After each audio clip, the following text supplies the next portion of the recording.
Envision yourself walking into any home. You'll most likely see the familiar sight of a candle, which usually symbolizes relaxation. What if I told you behind this symbol of relaxation lied 1,000 dangers that none of us knew about? Today, I'm not here to talk to you about how to start your own business, but rather how to have an edge to your business that makes you different.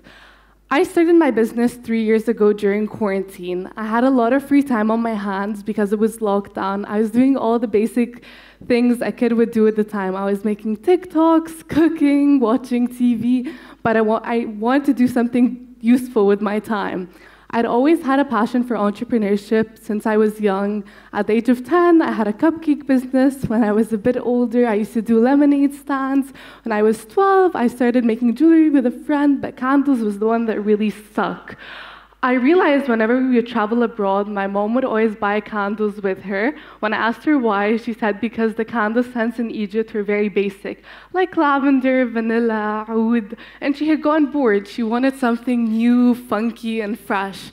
So I started doing my research for what felt like years. It was only a couple of months, but I think R&D is one of the most important things a business has to do in order to be successful. So I started researching, but one of the things I realized while doing my research about candles was that most candle brands in Egypt used paraffin wax.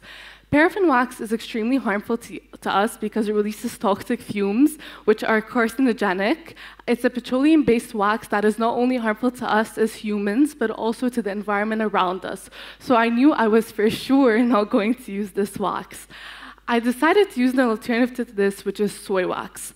Soy wax is eco-friendly, cruelty-free, and non-toxic. It's all of the things paraffin isn't.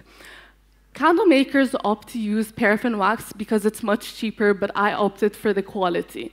So I started making my candles at home. I found some local suppliers for soy wax at the time.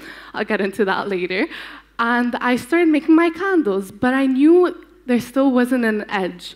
While doing this research, I found a specific blend of soy wax that could be used as lotion.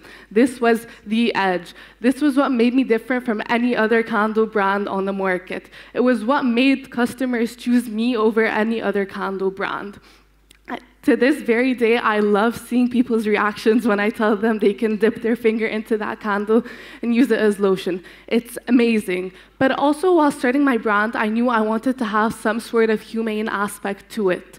So I started collaborating with Ahl Masr.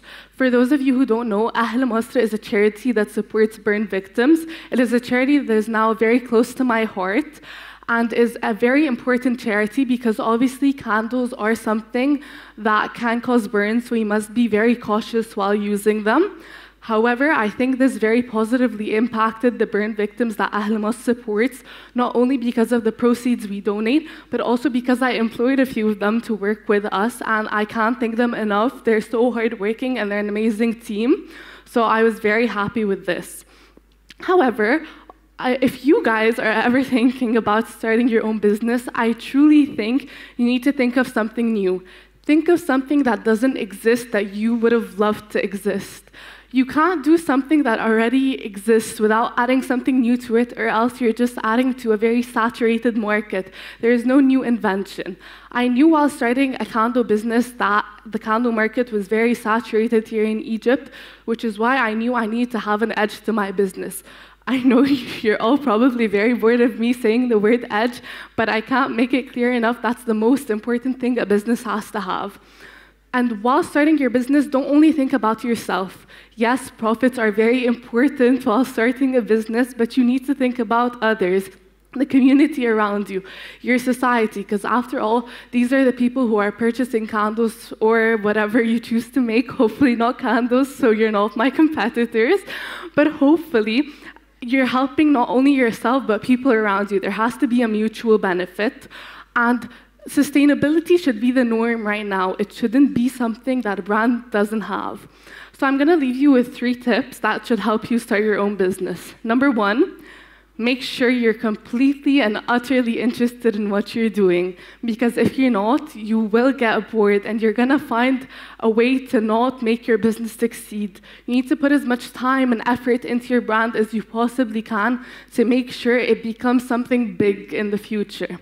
Number 2, observe the random items around you. The world is literally your inspiration. I used to get my inspiration from watching cartoons as a kid. They used to have props, and I really wish that those existed. You can get inspiration from so many things. You just need to talk to people.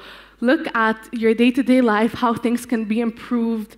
And think back to the 1800s. They obviously didn't have all we had right now. They had to think of things to invent. And hopefully in 200 years, someone in this room will have invented something that made a difference.